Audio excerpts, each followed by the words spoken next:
আসসালামু আলাইকুম শেখ ওয়ালিম সাহাবতুল্লাহ, আশা করি আল্লাহর রহমতে ভালো আছেন। আলহামদুলিল্লাহ। সম্মানিত শেখ, ফজরের নামাজে ঘুম না ভাঙার কারণে জামাত ছুটে গেছে, সেই নামাজটা যদি মসজিদে না গিয়ে বাড়িতে আদায় করে নিই তাহলে কি কোনো সমস্যা হবে?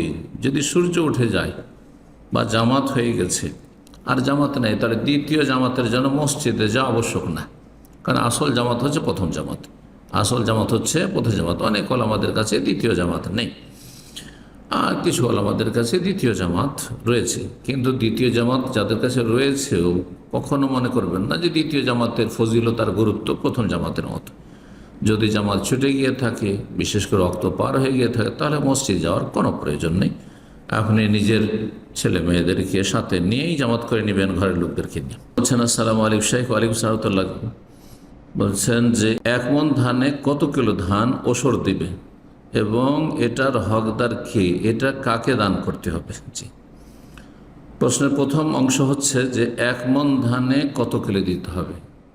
ধান 2 রকম হয়, সেচ করা এবং বিনা সেচ করা। যদি বিনা সেচের হয় তাহলে 10 মণে 1 মণ, এখান থেকে ওসর নাম পড়েছে, ওসর মানে 10 ভাগের 1 ভাগ।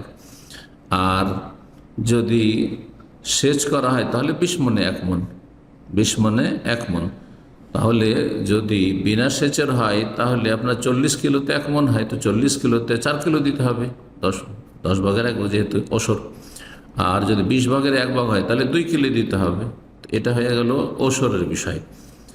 এখন শুধু 1 মণ 2 মণ কারো ধান হলে দিতে হবে না, এর জন্য একটা নেশাব রয়েছে, যে নেশাবের কথা নবী সাল্লাল্লাহু আলাইহি ওয়াসাল্লাম হাদিসে বলেছেন। সেই নেশাব বিস্তারিত যাকাতের আলোচনায় শুনে নেবেন। এটার হকদার কে?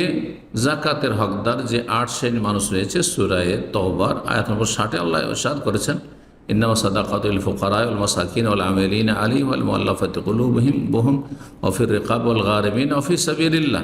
এই 8 শ্রেণীর কথা বিস্তারিত আলোচনা রয়েছে, সেই আলোচনাটি শুনে নেবেন, কারণ অল্প সময়ের এই প্রশ্ন উত্তরে সবগুলি বিষয়ে বর্ণনা করা সম্ভব নয়।